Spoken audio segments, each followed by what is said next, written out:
shape the continents and mountains with your hands. How could I ever hope to see that maybe I don't need to have the answers?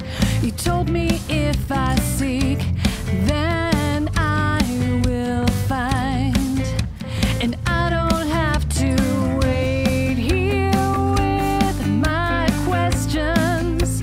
I'll carry all my fears into the light. I believe that you are truth, so anything that's true must come from you.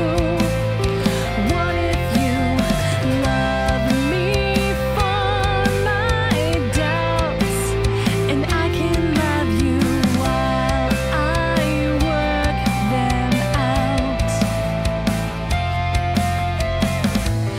You're the author of the earth beneath my feet, of every forest, every tree. You are higher than my hands could ever reach, and so instead you reach for me. You promised if I knock, the door would open. So why am I still standing here outside? You said that if we ask, we will be answered. Someday I will know the reason why. I believe that you are truth, so anything that's true must come from you.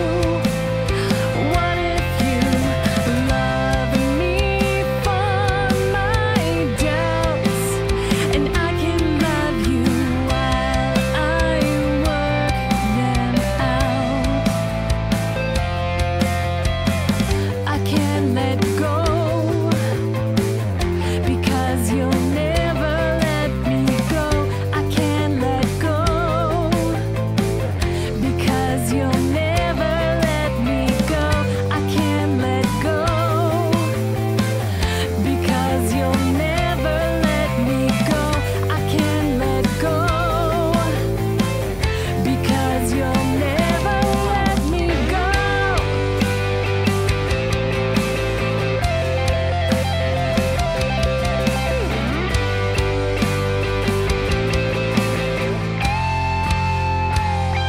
And I believe that you are truth, so anything that's true must come from you. What if you love me for my doubts, and I can love you while I work them out?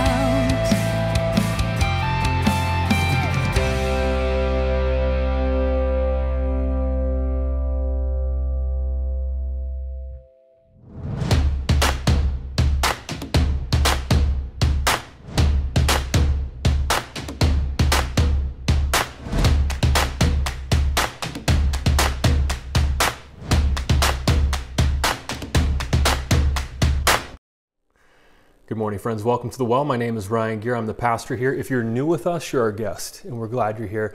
If you'd like to let us know you're here, just text the word welcome to 480-530-7234. It'll text you back with a digital Connect card. Just fill that out and tell us about yourself, and you'll get more information about The Well. Thanks for being with us today. And today is the fourth week of our series, If God Gave You a Brain, It's Okay to Use It in Church. Over the past few years, we have seen an explosion of disinformation in the United States, and it seems like some of the loudest voices that are promoting propaganda or views that are anti-science, anti-medical science during the time of COVID-19, and other disinformation and propaganda are self-professing Christians, people who talk about God and Jesus Christ, and they talk about the Bible, and then they act in ways that are troubling and don't seem to make sense at times.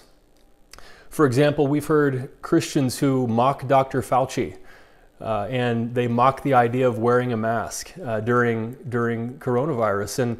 And there are, of course, other Christians who disagree with them, but at the same time, the level of disinformation and distrust of facts and reason and what is true even has prompted some people who want to follow Jesus Christ to ask some questions. And I don't know if you've asked questions like this. I know that I have. And if I, as a pastor, have asked questions like this, I figure lots of people have as well. Maybe you're asking the question, can a thinking person be a Christian in the United States? Can a thinking, hopefully intelligent and culturally aware person follow Jesus Christ as a Christian in the United States? The way that religion has been used for political reasons and spreading disinformation and being anti-reason and anti-facts and anti-science and anti-so many other things.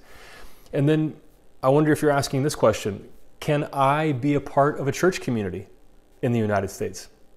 Is this something that I want to be associated with? Is this something that I want to be known for? So if you're asking questions like that, like I am, this series is for you. If God gave you a brain, it's okay to use it in church. And this is where we've been in this series and where we're still headed. So we've talked about the Bible and your brain, the relationship between faith and reason, surviving disinformation and propaganda, interpreting the Bible intelligently. Today we're talking about the Bible and science, and the Bible, including medical science. Next week, we're talking about Christians, vaccines, and conspiracy theories. And on that day, I'll welcome special guest Jeremy Taylor, who is an infectious disease expert. And he'll share with us for 5 or 10 minutes about how the coronavirus vaccine works. And then we're so excited on February 14th, we'll welcome our special guest, Dr. Pete Enns. And so please invite friends and share these messages on your social media. And thank you for being with us today. A few weeks ago when we started this series, we quoted the 18th century French philosopher Voltaire when he wrote something like this: "Those who can make you believe absurdities can make you commit atrocities." We saw this at the attack on the U.S. Capitol, and we've seen this so many times in U.S. history when people of faith, and that's who Voltaire is talking about here, believe things that just don't seem to make sense. And Voltaire is making the point that as religious people, if we check our brains at the door, if we take this God-given brain, if we believe God is the creator in some way, and we'll talk about what that means today, but if we refuse to use the brain that God has given us, then people who believe absurdities can commit atrocities. We say it this way at the Well: bad theology hurts people. Bad beliefs hurt people. So we're not just talking about some nerdy academic exercise in this series. We're talking about how the things we believe affect the way we feel, and then they affect the way we act. And as people who want to follow Jesus Christ, we want to use our brains. We want to think and feel and act in ways that promote goodness and truth and beauty in the world. And so that's where we're headed in this series. And today we're talking about the Bible and science, and that includes, of course, medical science during the COVID-19 pandemic. And I have a question I want to ask you. If you're willing to interact on the comments here, wherever you're watching this, Facebook or well.online.church, wherever you're watching this right now, I'm wondering if you would be willing to express yourself and type something in the comments now. Now, of course, the CDC has recommended that we wear a mask when we're out in public, at least indoors especially. And there are mask mandates in certain states or counties, cities. And there are folks who have trouble breathing, and maybe they have a hard time wearing a mask. And for that person, it's not really safe for them to go out in public because they're going to be spreading the virus if they have it, or of course they're more susceptible to it if they're not wearing a mask. So there are people who need others to get groceries for them or run errands for them if they're not able to wear a mask. So I'm not discounting folks with legitimate health problems who can't wear a mask.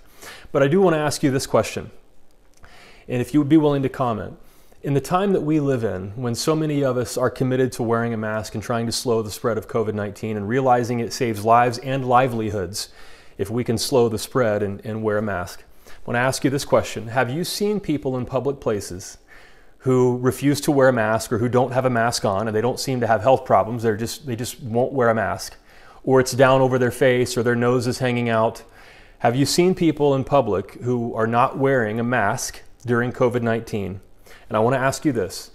How do you feel when you see them?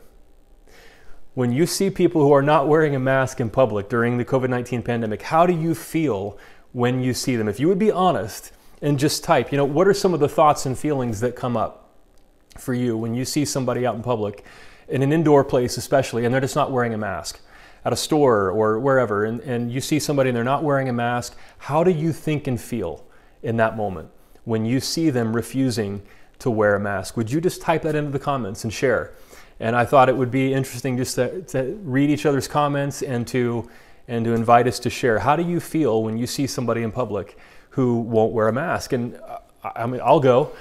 I feel, first of all, I have in the back of my mind, maybe they have a health problem. But then I realize, well, wait, they shouldn't be out in public then. There should be people helping them, if they are really not able to wear a mask. And after thinking that, I think, first of all, they're putting themselves at risk, but they could have COVID-19 and they could be breathing COVID-19 into the air. And it just seems like it's inconsiderate to not wear a mask. And sometimes I'll find myself feeling, and just in my gut feeling like, oh man, I can't believe they're doing that. Why would somebody do that after all this time, months of information? And so that's kind of the instant reaction I have. How do you feel when you see somebody out in public who's not wearing a mask? Well, much of that seems to be connected to politics, because COVID-19 has been politicized, but it's also connected to a distrust of science in the United States. We have seen people, like I said, mocking Dr. Fauci or mocking the CDC, or saying it's just all ploy or control or government overreach or something to ask people to wear a mask. And perhaps no other issue has turned more people away from faith than the issue of faith and science, or the relationship between the Bible and science. When I was a freshman in high school, I remember sitting in science class, and our science teacher was also the coach on the football team. So he kind of had okay guys, today we're going to talk about the theory of evolution, like his coaching voice.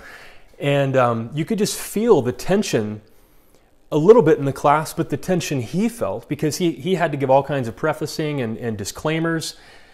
Well, I'm not saying this is what you have to believe, and this is the finding of modern science, and this is a theory, and I'm not telling you what you... And it was obvious that he was trying to placate any students in the class who might come from a religious fundamentalist background, and they believe that evolution is a lie from Satan or something, and he wanted to make sure that they don't go home and tell their parents that the science teacher is, a godless, horrible person who's telling them to, deny Jesus or something. You could feel that fear in my freshman high school class as he just kind of hem-hawed and offered all kinds of disclaimers before he taught about the theory of evolution, which is, of course, a theory that is accepted by 98, 99% of scientists around the world about human origins. And of course, he had to do all that prefacing and offering of disclaimers because of the way that so many more fundamentalist, more conservative Christians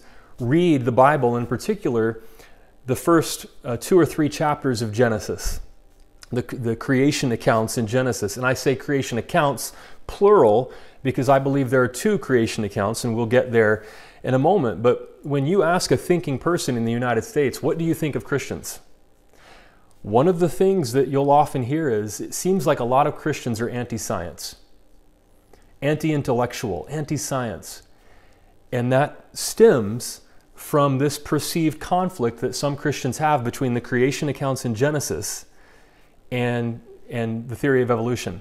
Whether you go back to the Scopes monkey trials of the early 20th century in Dayton, Tennessee, or you go back to Galileo or Copernicus and their relationship with the Catholic Church several hundred years ago. And by the way, the Catholic Church now believes there is no problem between science and faith, that the theory of evolution is compatible with Christian teaching. That's the position of the Catholic Church now. They've learned from that, but there are lots of Christians who haven't, now all the way to people mocking the wearing of a mask because they distrust science, and the primary, the root of their distrust of science is their reading of the creation accounts in Genesis. And so we're going to talk about those creation accounts today and the relationship between the Bible and science. And we're going to see something today, that the creation accounts of Genesis have less to do with science, and they have more to do with what happened with the GameStop stock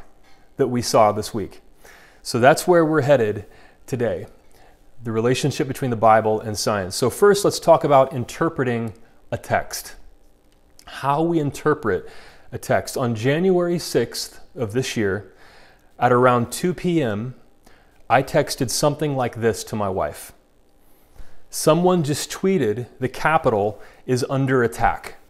Now, let's say that 2,000 years from now, someone discovers my text, whether it's a phone or however that happens 2,000 years from now. Somebody with vague familiarity of 21st century American English discovers my text, and they read my text to my wife from January 6th. Someone just tweeted, "The Capitol is under attack." Now, they read my text and they're confused by someone tweeting. How does somebody tweet? What does that mean, tweeting?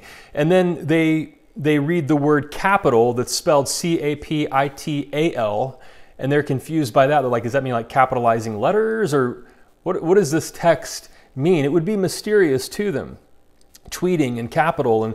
And then they share my text with other people who also are able to read it to some degree. And somebody says, well, birds tweet.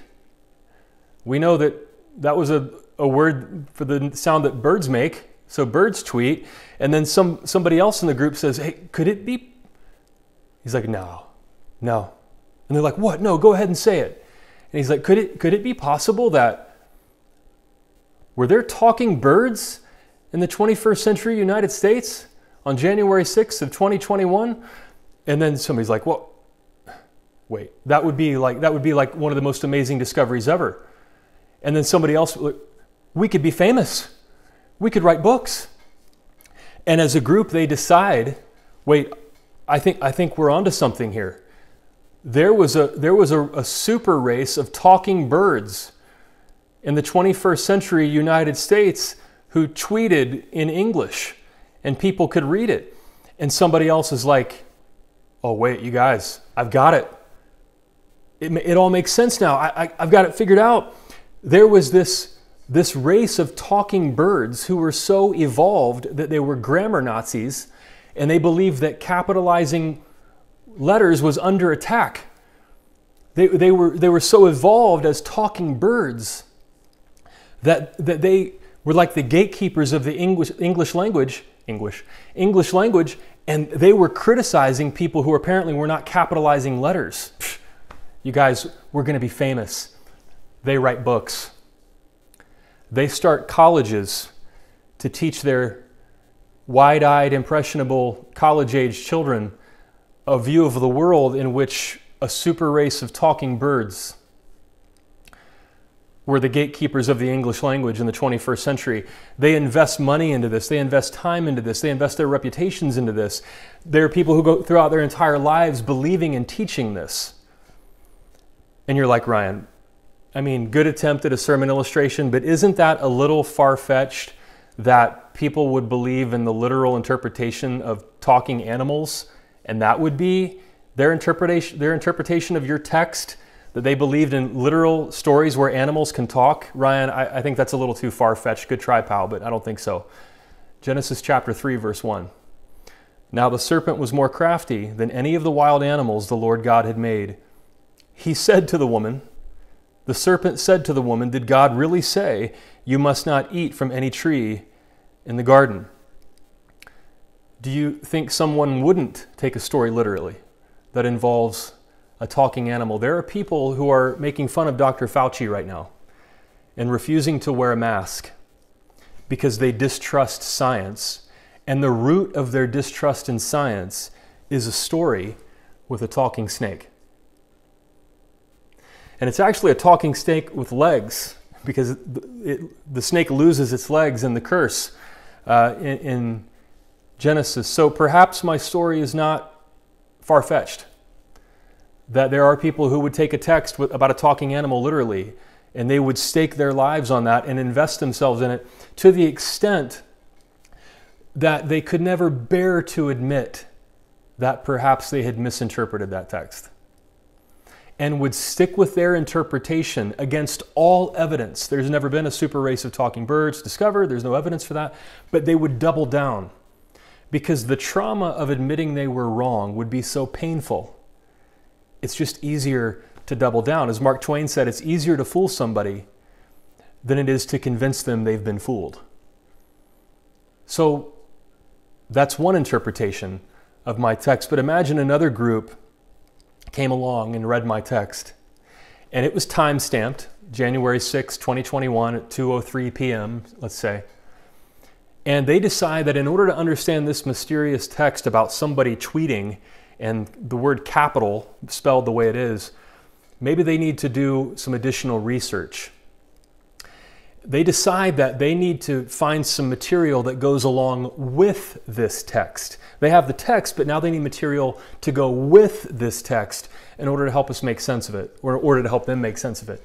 The Latin word for with is con, C-O-N. They're looking for context. They have the text, but now they need material that helps them understand the text, and that's called context. And so they decide they're going to research the context of my text to my wife. And so what's the first thing they do? It's dated January 6, 2021. They go back into archives of United States news reports from January 6th of 2021. And how long will it take them to discover the meaning behind my text? It won't take long at all, because that's the day that the US Capitol was attacked by a mob. They'll discover that a mob of people apparently tried to overthrow an election and keep their preferred president in power. And so they stormed this Capitol building, and it must have been a very traumatic time for the country, a frightening and anxious time for the country. And so maybe they hold a press conference and they share all that information about what they found, and they say, we realize that the text is mysterious, but using context, we were able to make sense of it. No text is written in a vacuum, they would say. Every text is written by people who live in a certain time in a certain place with certain assumptions and experiences, and whatever text they write comes out of all of their experiences and view of life. And they would say, by the way, it looks like Ryan misspelled the word capital. It's actually C-A-P-I-T-O-L, meaning the U.S. Capitol building, and that was a common misspelling. And then we also found a rash of mistakes in 21st century texts. It turns out that there was a feature called autocorrect that made people text crazy things to their friends because they autocorrected and then they hit send before they realized what it said. And then they would say about that mysterious word tweeting. As we all know, there is no evidence of a super race of talking birds who went around correcting other people's grammar. It turns out that there was an online platform called Twitter, and if you wrote a short message on that online platform called Twitter, that was called tweeting. And so the meaning of Ryan's text to his wife is, he was on this online platform called Twitter and he read a tweet, a message that the US Capitol was under attack, and then he shared that with his wife in this text. And that makes sense because when we experience historic events, the first thing we often do is inform somebody we love. Helps us feel close to them and experience that in solidarity. So using context that we discovered, we have now come up with this interpretation of the text. And that would make sense to everybody in the world. Everybody who heard that 2,000 years from now would be like, oh yeah, that makes perfect sense. Now that we hear the context of that text, we can understand why it says what it says. Everybody would be just fine with it, except for one group of people. Who is that? The group of people who have invested their entire lives and money and reputations, and they've taught it to their children and that there was a super race of talking birds. They would be the only ones who would be offended by using context. And I would think that that illustration has a lot to say about the topic we're talking about today. Text minus context equals embarrassing misinterpretation. When we have a text and we're invested in that, and it's important to us. Reading that text and assuming we know what it means without understanding the context out of which that text came often leads to embarrassing misinterpretations.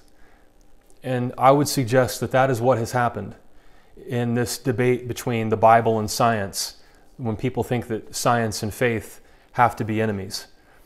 I believe that science and faith do not have to be enemies, but these creation accounts in Genesis have been read, interpreted outside of their context. We have the text in Genesis chapters 1, 2, and 3, but we don't have the context with it without doing research about the time in which these creation accounts were written. And that leads to all kinds of embarrassing misinterpretations and people raising their kids thinking they have to argue with their science teacher when he talks about evolution or she talks about evolution. And so in Genesis, it appears that there are actually two creation accounts. And it seems that the authors or compilers of Genesis were not trying to smooth that over. If people are fooled and they think there's only one creation account, that's not because the authors of Genesis are trying to fool anybody. They're not hiding this. There's clear evidence, even within the text, that there are actually two creation accounts. And so I just want to run through these, and then we'll talk about what these accounts really mean for us today. They're not about science, so we'll talk about what they really mean. The first creation account is Genesis chapter 1, verse 1 through chapter 2, verse 3. There were no chapter and verse divisions in the original manuscripts of the Bible. Those were added in the Middle Ages.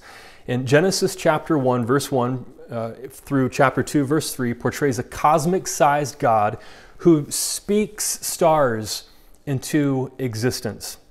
The language of that first creation account is almost poetry. It's almost like the lyrics of a song. There is rhyme and alliteration in Genesis chapter 1. I don't have time to explain all those patterns, but words are repeated in multiples of 7, 3, and 4. It's a song-like poem with mathematical patterns. On days 1 through 3, environments are created, and then on days 4 through 6, those environments are filled in order. That's actually called a heliasm in biblical interpretation, like an X. It's based on the Greek word for X. And the theology is that God is a big cosmic God who is able to create the universe by speaking. So, do you know any science books that rhyme?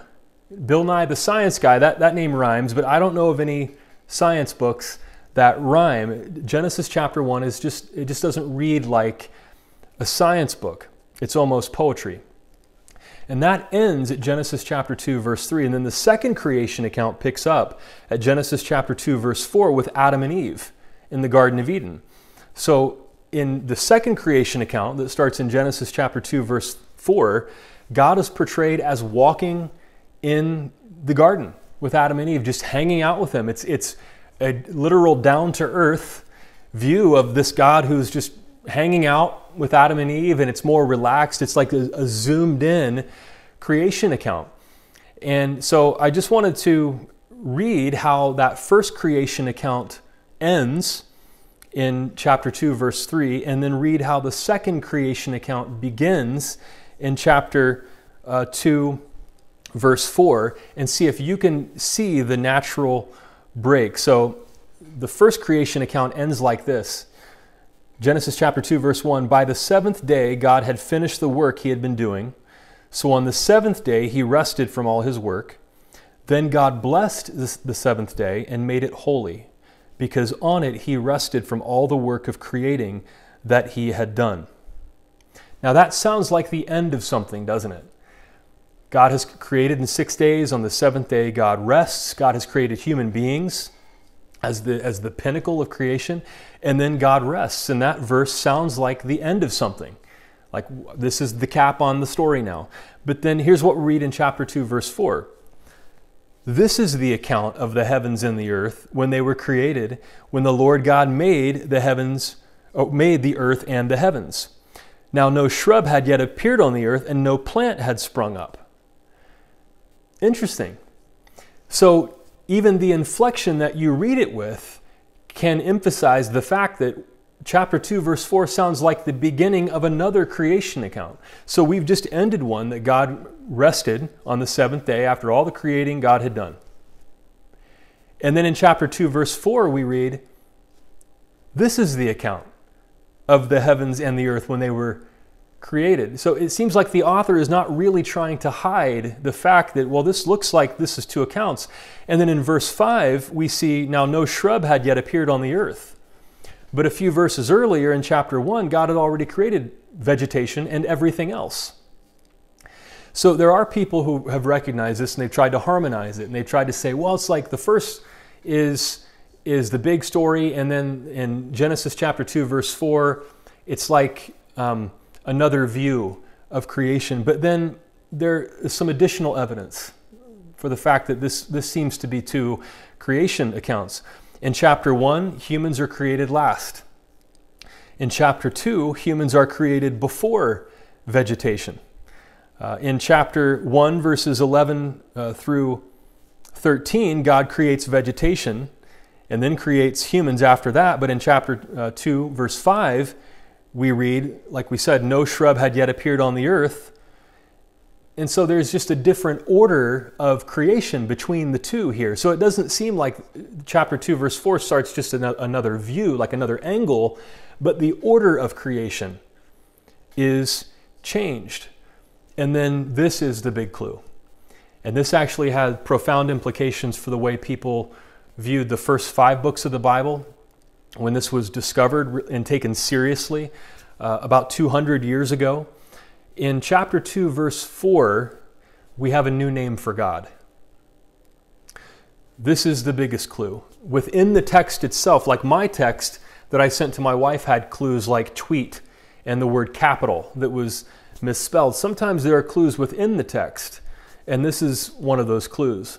One of the most telling pieces of evidence that there are actually two creation accounts is that the name for God changes in chapter 2, verse 4, when it says, this is the account of the heavens and the earth. So in Genesis chapter 1, all the way through chapter 2, verse 3, in that first creation account, God's name is God.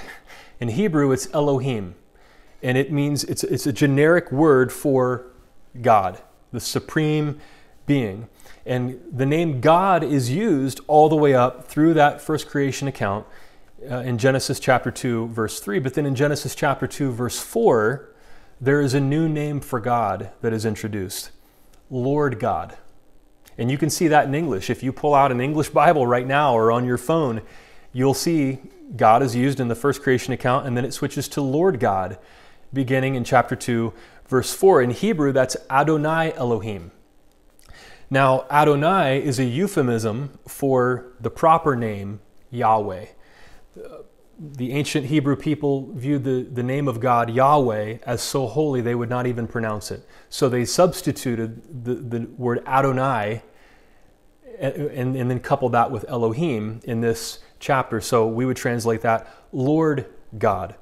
So instead of saying Yahweh Elohim, they would say Adonai Elohim, and we translate that into English, Lord God. So in the first creation account, we have Elohim. And then in the second creation account, beginning in chapter 2, verse 4, we have Yahweh Elohim, a more complete and different name for God. Now, Yahweh means I am, or I will be what I will be. And it was viewed as the proper name for God. Now, watch this. Lord God, Yahweh Elohim, continues to be the name used from Genesis chapter 2, verse 4, all the way through Genesis chapter 3, verse 23, when Adam and Eve are banned from the garden.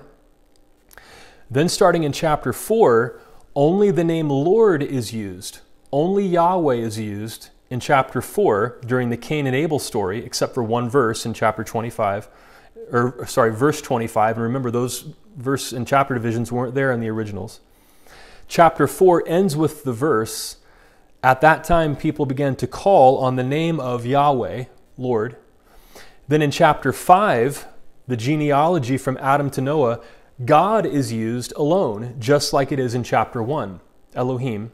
Then from chapter 6 through chapter 9, which is the Noah and the flood story, both Lord and God are used interchangeably. Yahweh and Elohim are used interchangeably during the Noah and the flood account. No names for God appear in chapter 10. Then in chapter 11, it's just Lord again during the Tower of Babel episode, just like chapter 4 with the Cain and Abel story, just Yahweh is used alone. So the name for God varies according to which episode you're reading in Genesis chapters 1 through 11. Either Elohim alone or Yahweh alone, or Yahweh Elohim used together, or Yahweh and Elohim used interchangeably. It varies according to episode. And then in the 19th century, some theologians realized this and tracked these changes all the way through the first 5 books of the Bible, the Torah, the Pentateuch. And it appears that the authors or the compilers of Genesis were perhaps trying to preserve various traditions. The Elohim tradition or the Yahweh tradition. There are others like the priestly tradition, or a generation later, the Deuteronomist position. And we're trying to, in Genesis, compile these various traditions together into one book that honored these various traditions. So not only are the authors not trying to fool anybody and cover up the fact that these are different stories, different names for God, and they're different episodes taken from different traditions, but they're likely actually trying to show these different groups of people at the time that they're honoring their tradition. They didn't want to make a certain tradition angry, and so they wanted to make sure, oh no, your tradition is included in these books that we're compiling. They're not trying to fool anybody. They're actually trying to make it clear that we're compiling and we're honoring these different traditions in the book of Genesis and in the first 5 books of the Bible. Now, at this point, there are well-meaning Christians who come from a more fundamentalist background who are perhaps becoming upset because, like those who read my text in my example, we can become emotionally invested in our own interpretation, in our tradition, in our culture, to the point that our identities are fused with our beliefs. That we're not just talking about creation accounts and evolution and science, but if I disagree and I have an interpretation of Genesis that is different, they believe that I am personally attacking them because their identity has become enmeshed with their view of the Bible. I remember teaching this material in the early days of a church my wife and I started called One Church in Chandler. And this is maybe, 8 years ago. And I remember giving this material in a message. And I walked off of the platform at Hancock Elementary School where we meet at the well. And a young guy who's probably like 25 walked up to me.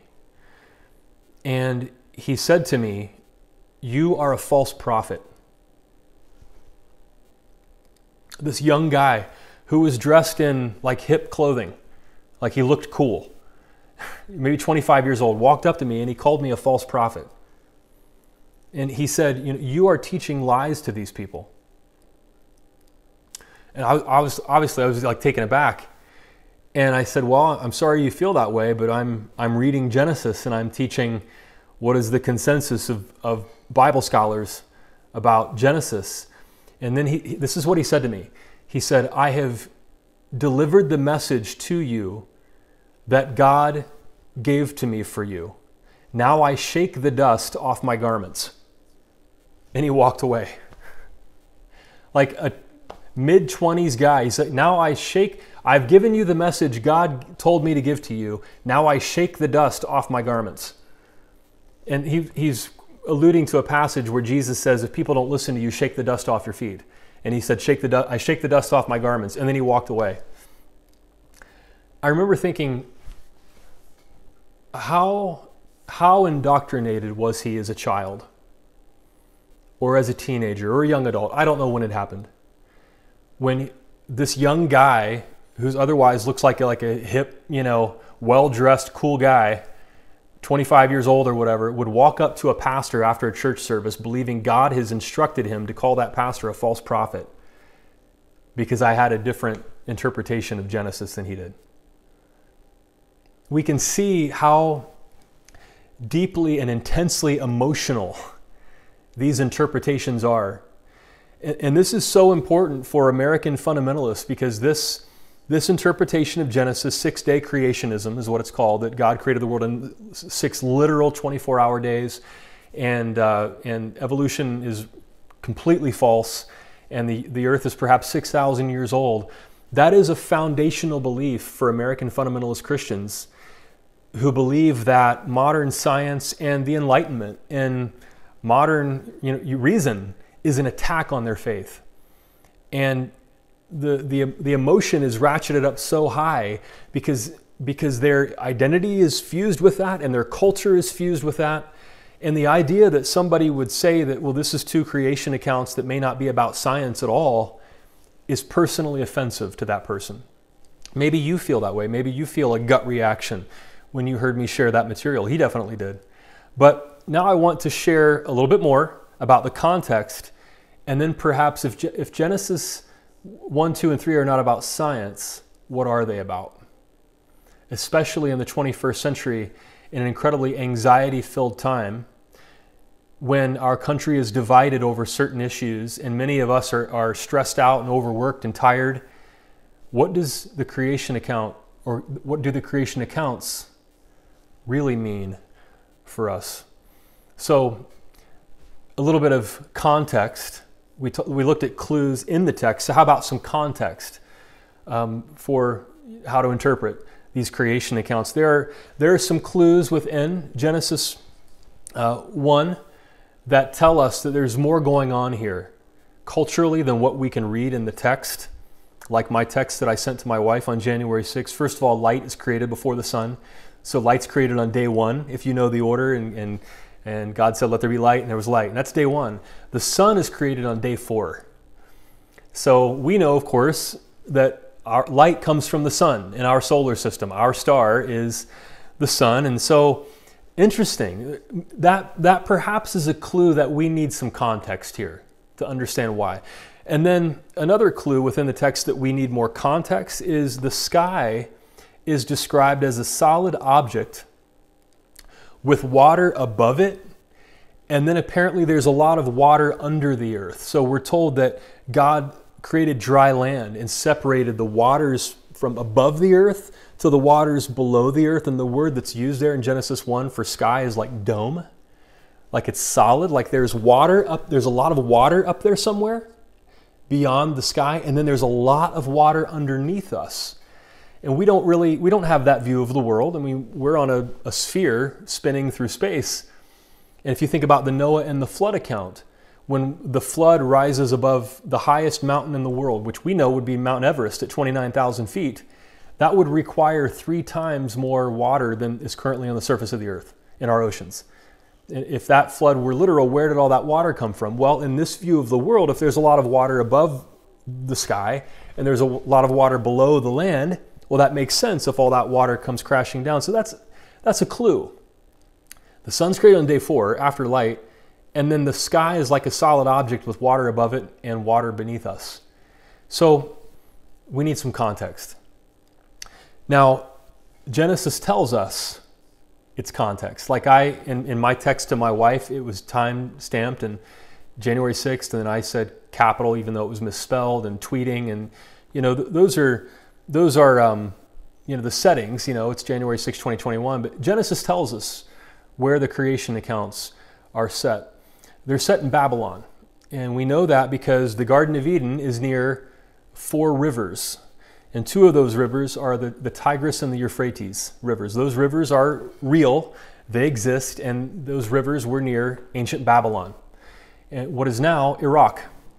So we know the setting of the creation accounts in Genesis, Babylon. So it's not surprising to us that Genesis shares a view of the planet, like the dome and water above and water below, with a Babylonian creation account called the Enuma Elish. Genesis and the Babylonian account have a common Semitic root in their languages. There are other similarities. But we see a view of the world in this Babylonian creation account, the Enuma Elish, that is similar to the view of the world in Genesis. But as we're going to talk about in a minute, there are profound differences for what this creation account means to us. And then we also know from Babylonian culture, from archaeology, that Babylonians also worshiped the sun. There were many gods, but they worshiped the sun. And so if you're writing a creation account about God and you believe your God is the supreme God, and you're writing in a cultural setting informed by Babylon, what does it mean when you say, oh, the sun was created on day 4? Psh. Light's created on day 1, but the sun's created on day 4. Psh. It's like, oh, the sun's no big deal. Well, if the Babylonians worship the sun, and the early Israelites here believe that their God was superior to Babylonian gods, well, there's a theological reason that the sun is created on day 4. It's not about science.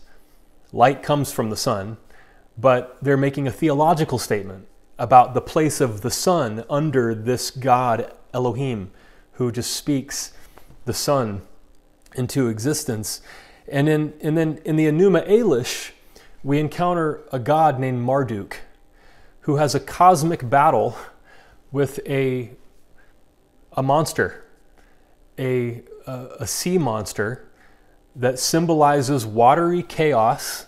Even though this is completely foreign to us, this is in the Babylonian creation account, named Tiamat. Marduk has a battle with this sea monster, Tiamat. And Marduk defeats Tiamat and splits Tiamat in two. And then one half of Tiamat becomes the water above the earth, above the sky, and the other half of Tiamat becomes the water under the earth. And that sounds a lot like the planet described in Genesis chapter 1. And then in Babylonian culture, we have this concept of the Sabbath. Of course, the high point after the creation of humans in the first creation account in Genesis chapter 1 is the Sabbath. God blesses the Sabbath and makes it holy. But the Babylonian Sabbath was tied to the lunar cycle, which meant it was a monthly day off. The Babylonian concept of the Sabbath seems to be one day off per month. And then we know about Marduk from the Enuma Elish that Marduk, as the supreme Babylonian god, the sun was also worshipped, Shamash, but Marduk, the supreme Babylonian god, lived a life of leisure.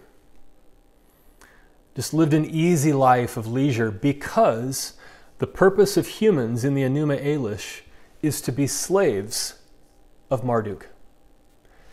Humans are created just to be slaves, to be worker bees, so that Marduk can exploit their labor and just take it easy and live a life of leisure being fanned by palm branches and fed grapes, because all of these humans are just meant to be slaves and prop up the extravagant lifestyle of the gods. That's the view of humanity that we see in the Enuma Elish. So we can see the same view of the planet, the cosmos, in Genesis that we see in the Enuma Elish. And we understand, oh, that's why the sun was created on day 4. And oh, that's why there's water over the earth and water under the earth. And the Noah flood story makes more sense if that's your view of the world. But there is profound meaning in the differences between those two creation accounts. So if a creation account is only about religion, then you read it and you'd be like, well, that's nice. So we can have religious rituals based on these creation accounts. Like, oh, that's why we observe the Sabbath, or that's why we do this for religious reasons. Okay. But they're more than that. You see, and this is true of us as Americans as well. Every people group has a collection of mythology, mythologies that tell their story and that form their worldview, what they believe is true, and it informs the way they live. So if your creation account is that there's this supreme God who just like ripped a sea monster in half, and humans are his slaves, How do you view the world, and how do you view yourself and your purpose in the world? And it's about way more than religion. So let's say there's a rich guy in ancient Babylon who owned slaves. And slaves are unpaid, of course, or maybe he has some employees that are so underpaid that they're practically slaves. He loves the Enuma Elish and Marduk, doesn't he? Because his religious creation myth in his culture supports him. He can live a lifestyle of leisure on the backs of all of these humans that he exploits as slaves or underpaid labor. The creation account of his culture props up a view of the world that benefits him. That's how these myths really function. And we have myths about the United States as well. We have myths that come out of our history, assumptions that inform the way we view the world and ourselves and how we fit in to our society. Do you ever feel like you work so hard and you feel stressed out, and we live in this divided, anxiety-ridden time because there are a few people at the top in our culture who seem to benefit from everybody else's work? We have massive wealth inequality in America. It's the widest it's been since before the Great Depression. We're living in a second Gilded Age, like the end of the 19th century when a few men at that time held most of the wealth in the United States, to the extent that they were making loans to the government of the United States. And we're living in a time now when, even during COVID-19, the rich have become richer and the poor have become poorer. And most of us, we just kind of struggle somewhere in between. Do you ever feel like, there's so much exploitation that's a part of the history of the United States? And it seems like that's connected to the myths we tell. Our mythology as a country. Do you ever wonder why that is, and why Americans will brag about being workaholics and how we work so hard? Oh, I just worked through lunch today. I didn't even stop to take a lunch. And we brag about that. You wouldn't hear that in Europe. But in America, you'd hear about somebody bragging about working through lunch. Or I didn't take much of my vacation this year. I just kept on working. We would say that like that's a badge of honor. In England, you would get made fun of for doing that as a corporate shill. Like, why would you not take your vacation? What is that? But that's based on certain myths that we tell ourselves in America because of our history and the stories that we tell, which brings us to GameStop. So this week, one of the major stories was there was this epic level reached in the stock price of this company, GameStop. That, I'm sure is a nice company, but they weren't doing so well, but their stock is just astronomical. And what happened was that, and I'm no economist here, but in 2019, at least one social media influencer in the investment world, maybe more, decided that he was going to invest heavily in GameStop stock, which was really low at the time. And he pumped, GameStop stock, and got other people to invest. And then what happened was, I guess on Wall Street, there's a practice called short selling, where billionaire hedge fund managers, people at the top in the United States, will short sell a stock. And I don't fully understand it, but it has to do with borrowing stocks and then promising to pay that back at a later date, believing that those stocks will decline in value so you can get more for your money in those stocks when that later date comes, short selling. But what happened here with GameStop was, while these hedge fund managers thought that the GameStop stock would decline, it actually went through the roof. And they were forced to buy stock in GameStop at a much higher price and drive the price of that stock higher and higher and higher to astronomical levels. And so it was an example of a bunch of the little guys, just normal Reddit users, who followed social media influencers. They jumped in and invested maybe a few $100 or a few $1,000 in GameStop, a year or two ago. And now some of those people are millionaires. And for once, they defeated Wall Street. They won. The hedge fund billionaire, hedge fund managers, they lost, and the little guy won. Main Street beat Wall Street.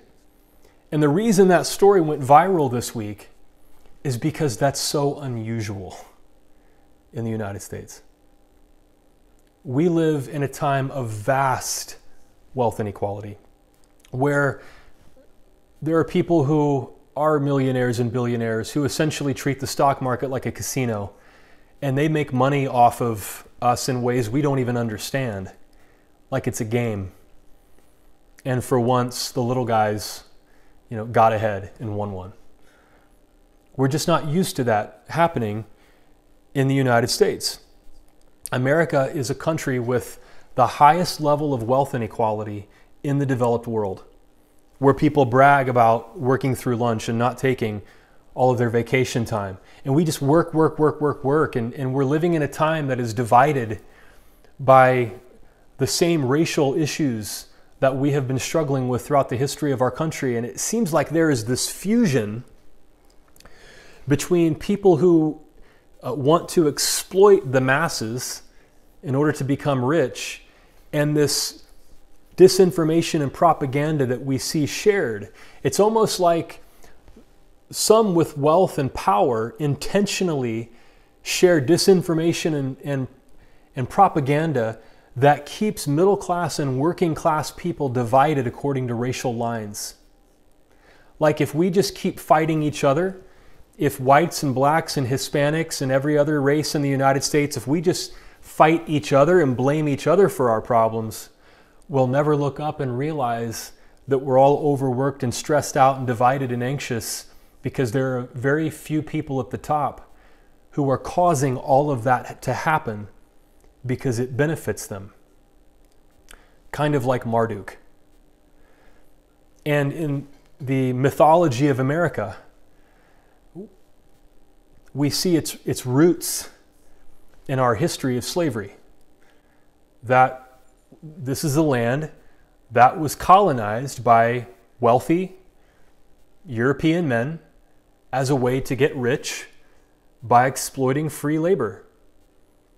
And the labor that they exploited was largely people of color. So if you start a country exploiting people of color, literally owning them and selling them, then you have to come up with some mythology to justify how you can do that. And so we have these myths as Americans, and we believe our own creation myths about what it means to be a hardworking American, so that we assume that being a workaholic is normal, and we brag about working through lunch and not using all of our vacation. So let me ask you, do you feel overworked? Do you feel stressed out? Do you feel like just a cog in the wheel sometimes, like a means to an end? And the corporate grind just kind of fatigues you. Do you ever feel like that? And then you look around at what's happening in our society, the division and the anxiety that causes you personally, and I'm just living in this time of anxiety and overwork stress, and it's all connected to our history and the origin stories of America. And I remember a lady at the well a couple of years ago who shared with me that she had been working a job for a long time that was really grinding her down. She was a highly skilled, highly educated person, and had been working mandatory overtime, wasn't getting to spend the time with her family that she wanted. There was no work-life balance. It was all work. And this had been going on for a long time. She put up with it for a long time. And occasionally she would say to her boss, can we hire some help? Like, are we going to get any help around here? And the boss would say, oh yeah, we're working on it. But then the boss would also say things like, well, we just got to do more with less. Which reminds you of Pharaoh telling the children of Israel, make more bricks, just no straw. If you know that story from Exodus, the book after Genesis in the Bible, when the children of Israel were slaves in Egypt. And she just kept getting these false promises over and over again, and she just couldn't do it anymore. After a year or two of this, she had believed these myths. Oh, I'm just going to be hardworking. I'm going to tough it out. And she said, I can't do it anymore. And she asked for prayer, for the strength to search for another job. not knowing if she's going to be able to make the same level of income and what the new job is going to be like. And it's scary. It's anxiety producing to change jobs, but she realized she had to. And eventually she, probably took weeks, maybe a couple of months, but she got into a new role where she was treated like more of a human being and didn't feel so overworked and run down all the time. Is that true of you? Can you identify with her? That you're overworked, you feel stressed out, and then all of this is going on in our society that just seems to be linked somehow. Like there are a few people at the top who spread disinformation and propaganda like we talked about a couple of weeks ago. And the point of all of it is to keep us, hardworking and divided as Americans, so we never look up and realize, oh wait, look at all this massive inequality. This is who is exploiting me. This is the source of my stress and anxiety, not somebody of a different race. It's the people who are exploiting all of us. That comes out of the origin stories that we tell ourselves. If your origin story is Marduk, like in the Enuma Elish, and humans are your slaves, well, that produces a certain kind of worldview in a certain kind of society. But that's not what we have in Genesis. The Genesis creation accounts are not about science. If you just ask me point blank, what does the Bible have to do with science? The answer is nothing. The biblical authors were not writing about science. Here is one thing that the Genesis creation accounts mean for you and me. The Genesis creation accounts are an attack on inequality and slavery. They have the same view of the planet as the Enuma Elish, but they have a profoundly different view of God and human beings and what our purpose is. From Genesis 1:27, human beings are created in the image and likeness of God, and that was reserved for kings and queens in the ancient world. So the Babylonian creation account said you're a slave meant to break your back so that the gods can live a life of leisure. The Genesis creation accounts say you're a human being with dignity and you're not a slave. You're free. And you have been given this place of honor by God to be caretakers, junior partners with God to take care of God's creation. That's the Genesis creation account, at least the first creation account view of human beings. And so if you feel overworked and stressed out by all the division in our society that feels like it's linked to a Marduk type creation myth that benefited the wealthy few throughout American history, well, perhaps it's time to really believe the Genesis creation accounts. That you are not a slave. You are meant for more than that. You're not meant to be divided from your brothers and sisters by race and all of the disinformation and propaganda that gets put upon us in the United States. You are free and you have dignity. And the first creation account in Genesis ends with that weekly Sabbath that we talked about. Remember, the Babylonian Sabbath was 1 day off per month. But in the Genesis creation accounts, that's changed to 1 day off per week. The Bible's not about science. One thing that the Genesis creation accounts are about? The first creation account is a labor law. Because you're not a slave and you're created to be free and you're meant for more than breaking your back in an overly stressed, overworked, anxious, anxiety-ridden society, we're meant to be able to take a day off every week, not just once a month, every week. And remember, I'm not a slave. I have dignity. This is why I was created. And it's not just Marduk who gets to rest. I get to rest. I get to spend time with the people that I love. I get to do the things that remind me of what's most important in life. My relationship with God, who says that I'm created with dignity and freedom, and I'm not a slave. The Genesis creation accounts are a labor law meant to remind you that you are not a slave. Politically, it means I'm not going to let a few people at the top behave like Marduk and view everybody else as their slaves. I'm going to work for a society that is fairer than that, that believes that everybody is created in the image of God. And we all deserve better than to be ground down to powder, overworked and anxiety-ridden and divided the way that we are. We all deserve something better than that. And so I'm going to work for a fairer and more just society. That's what believing the Genesis creation accounts can mean for us. The Bible is not about science. The Bible is not meant to be something that keeps you from trusting Dr. Fauci and wearing a mask during COVID-19. The Bible is not something that should cause high school students to feel like they have to argue with their science teacher when they teach evolution. The Genesis creation accounts are about something much different than that. They're about who you are. You are not a slave.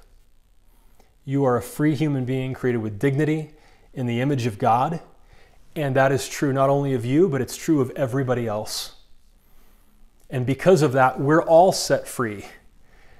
Kind of like the investors in GameStop, even though some of them will be hurt by this as well. We're all set free to get in the game and be able to live a life that is dignified. Not as a slave, not as a cog in the wheel, not as somebody who is constantly overworked and stressed out because that just benefits a few people at the top. But all of us together were created by a God who cares for us for a life that is more than that. You are not a slave. You are free, and you were created with God-given dignity. I invite you to pray with me. God, thank you for this scripture that is perhaps the most misinterpreted text in the history of the world. There are so many people who have been turned away from faith because they thought that they couldn't take the Bible seriously or take faith seriously because they saw it as odds with what their brains tell them to be true based on the evidence of modern science. And so many people have been raised in environments where they were made to feel like outsiders, and the stress was put on them that they had to argue with science teachers or that they had to live in this small, insulated, cult-like tribe that was against the world. It was them against the world because there were people who believed in science and that were attacking their scripture and attacking them personally, and it's such a stressful environment to live in. And God, at the same time, we live in a time in America where this vast wealth inequality overstresses all of us. So many of us live with debt, we're overworked, underpaid, and on top of that, we live in this political climate that is divided on purpose by a few people at the top because it benefits them. The same way that the Babylonian creation myth benefited Marduk. But God, the Genesis creation accounts tell us that we are not slaves. We are not meant to have our backs broken to prop up the leisurely lifestyle of a few at the top. God has created all of us in God's image with dignity, and we're not meant to be slaves. We're meant to be junior partners with God, caring for God's creation, caring for each other, caring for the planet, working with God to continue to create goodness and beauty in this world. We are not slaves. We are not to be used and manipulated by a few people at the top like Marduk. We are free human beings, and we're created with dignity. And God, for those of us who are feeling that strain right now, may we take steps to stand up for ourselves. Taking a Sabbath is an act of protest against slavery. I deserve a day off because God created me with that dignity, and I can grow in my relationship with God, especially on that day, and I can remind myself of what's important and who my Creator is and how beloved I really am. God, may we take that step towards work-life balance, toward a Sabbath, towards standing up for our dignity. And we thank you, God, that the Bible is not about science. It is about this. And that we're not just insisting on that for ourselves, but we have the privilege of working toward that for every other human being as well who's created in God's image. And we can partner with God and co-create an even more beautiful planet. In Jesus' name. And everybody said, amen. Thank you for being with us today. I know that was a long message. There was a lot of material to cover, but I hope it was helpful. And if you're new with us, if you'd like to let us know you're here, just text the word welcome to 480-530-7234. It'll text you back with the digital Connect card. Please fill that out. Let us know you were here, and you can get more information about the Well. You can also get more information always at our website, wellchurch.org, including our video-based children's ministry, Well Kids Online. If there's a child in your life, you can share these videos with them every Friday when new videos come out. You can also experience community at our Facebook page, the Well message board. It's our Facebook group, rather. If you go to the Well Facebook page, you can become a member of that group, share how you're doing, share thoughts about the sermon, ask questions, vent, and it's a great way to experience community. We also have our next Pub Theology coming up this Tuesday, February 2nd at 6 p.m. Arizona time, 8 p.m. Eastern. We're going to talk about this series and just discuss kind of a free-for-all discussion about these topics. So I want to invite you, go to wellchurch.org to get the Zoom link and join us this coming Tuesday for Pub Theology. And then we're so excited about our special guest here in a couple of weeks. On February 14th, we'll welcome Dr. Pete Enns as our special guest to wrap up this series. Pete is one of the most prominent Bible scholars in America today, and he's going to help us understand how a thinking person can be a follower of Jesus. And then our Lent series is coming up in mid-February, and it's based on this book, Postcards from Babylon, by Brian Zahnd. And you can order your copy of the book. The sermons will track with the book every week during Lent, which is a season of preparation for Easter.